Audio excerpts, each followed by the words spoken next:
All right, talk about an interesting day for stocks today, guys. Every index in the U.S. market went up. We had silver up, gold up, the VIX went down over 1%, and Nvidia went down about 0.5%, which I want to break down Nvidia, the charts in this video, and we have to go over the memory stocks, guys. SanDisk, Micron, WDC, Western Digital, these stocks ripped all of 2025. In fact, SanDisk was the best performing stock in the S&P in 2025, and it went up 27% today. Excuse me, I'm going to choke on my own freaking words here, man. We have to cover what's going on, my thoughts, the charts, everything. So guys, hit the like button, make sure to subscribe, join my Patreon for my portfolio updates, my private Discord, all of that is linked down below. Also in the comments. And now, cheers, got that Celsius, man. You know, we just had our first baby, and your boy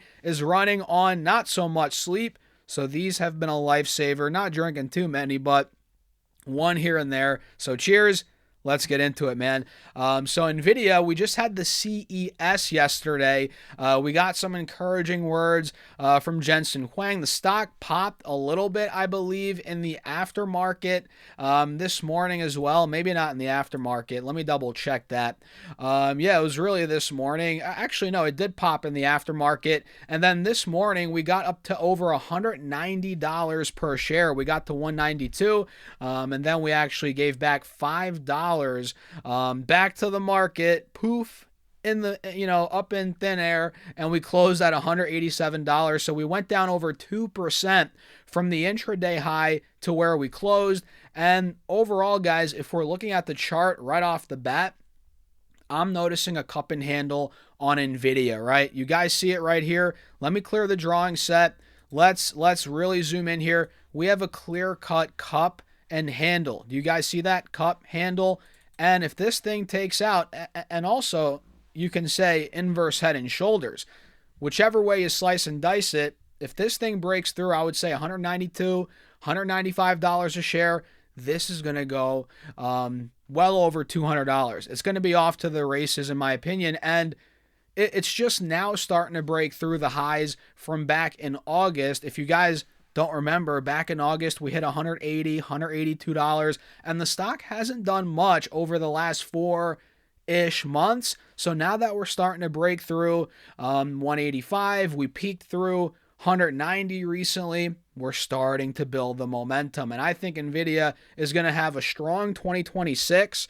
And, we've built a new base. The chart here shows, yeah, inverse head and shoulders, cup and handle breakout in the very short term. But if you look at the longer term here, we've built a new base at about $170, $180, which is very strong. It went up for a couple months in a row. Now we've been flat for 5 months? Building that new base, getting ready for that next big pop, which I think is coming. Or it wouldn't be in my top 3 holdings right now, guys. So Nvidia, I love the way it's shaping up here. Let's see what Piper Sandler said. I have this article here going over what Piper Sandler said. Let me pull this up.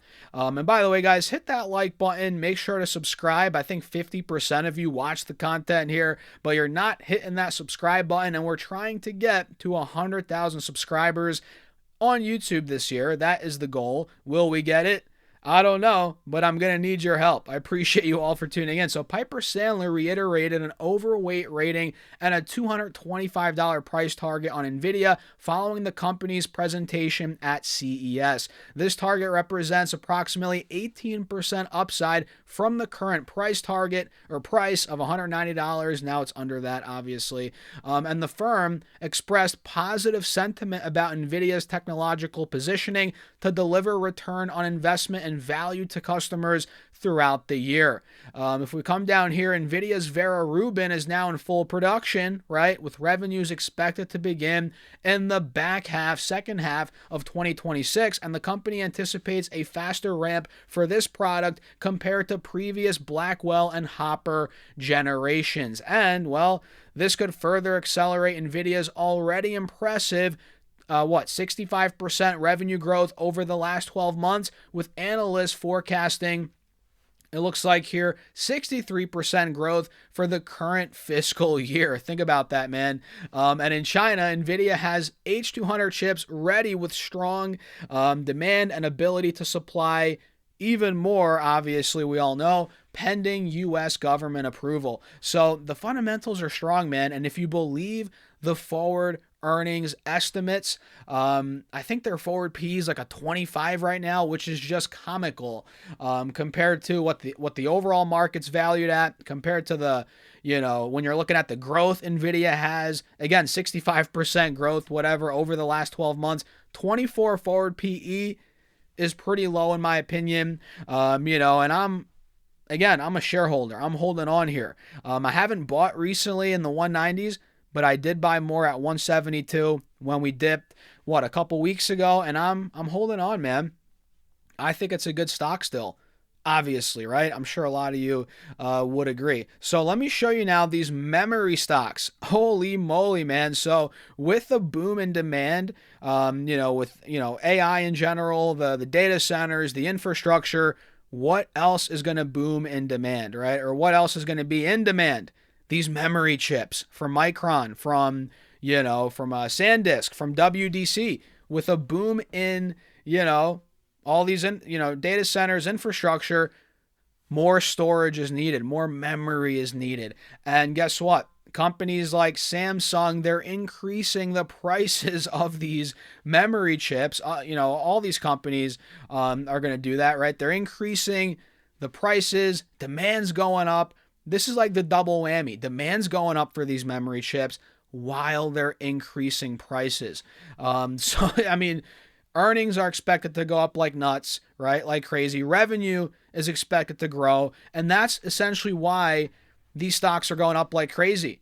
They're being repriced essentially for the boom in EPS that's expected, because at the end of the day, stocks are valued based on fundamentals. Sure, there could be short periods of time when they get detached from reality, detached from fundamentals. Man, I need some friggin' water, guys. But for the most part, man, if we get a big, boost in EPS guidance or what's expected, that's going to cause the stock to revalue essentially. And that's what we're getting now in Micron. In stocks like, again, SanDisk, which went up a ton today, man. Look at this. 27%. I mean, guys, this stock was $30 back in April. It's like, come on, $30, now it's $3.50. This is wild. WDC up a ton. And both of these stocks, I don't know about Micron, but I know WDC and SanDisk, both of them were in the top 5 S&P performing stocks for 2025. SanDisk, I think, went up 500-600%, and WDC close to 300%. So this is ridiculous. Again, the demand's going crazy.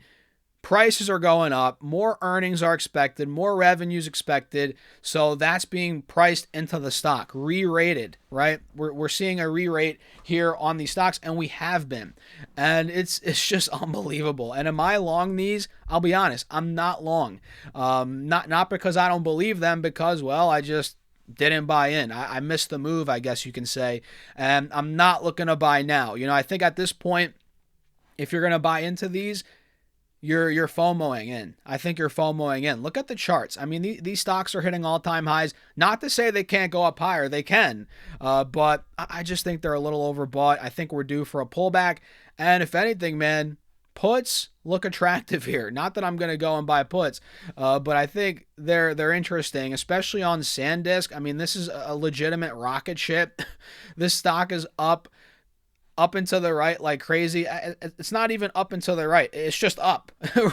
Look at this, man. This is nuts. So, yeah, I mean, these stocks could go higher. I think they could go higher. But at the end of the day, I think we're going to get a big pullback in the short term, and it's due. It's due. And I might consider buying puts. We shall see. If anything, on any of these stocks, it's going to be on SanDisk, most likely. But, we'll see. Micron, I'm definitely not buying puts on. I think Micron could have legs to 400 this year, potentially. Not to say it's not going to pull back in the short term. It's probably going to pull back as well. But I think the sharpest pullback is going to be SanDisk. We'll see, though. I don't know. What do you guys think? But these stocks are ripping because, I mean, there's so much going for them right now. Increased demand. Like I said, the prices are going up. Samsung, another one of the companies in Asia, I forget the name. So that's good news overall for the industry. And yeah, man, I think J.P. Morgan was saying that we're about to see a super cycle. So we're getting all these good, pieces of news, catalysts. I think they said, I forget if it was J.P. Morgan or Morgan Stanley, that we're in the midst of the start. Maybe not the midst, but we're at the start of the super cycle for these memory chips. So, I mean, what do you guys think about that? Yeah, if you're getting all these catalysts at once, yeah, the stock's going to go nuts. And Micron had great earnings a couple weeks ago, which is obviously pushing the stock up as well. So again, I'm not in these. I'm not saying they're bad. They're great. They've done very well. I just missed the move, quite frankly. And yeah, I'd be very careful FOMOing in at this point. But not to say they can't go up more. They definitely could. What do you guys think? If you're in these, you're making a lot of money. Kudos to you. I'm pumped that you're making a lot of money right now. And it's been a great start to 2026. We just wrapped up the third day, trading day of 26, and it was a good one. Green across the board. S&P 0.6, QQQ 0.9. Dow 1%. We almost hit 50K on the Dow. Russell 1.4% in the green. What more could you ask for, right? Very, very strong start to the year. And I'd love to know what you guys are doing. Let me know in the comments. Hit the like button. Make sure to subscribe. Join the Patreon for my portfolio updates. We're investing week in, week out, $1,000 a week. We're blowing that portfolio up in a good way, guys. And there's a private Discord. Check it out. Link down below, pinned in the comments. And with that being said, cheers. I'll see you all in the next video.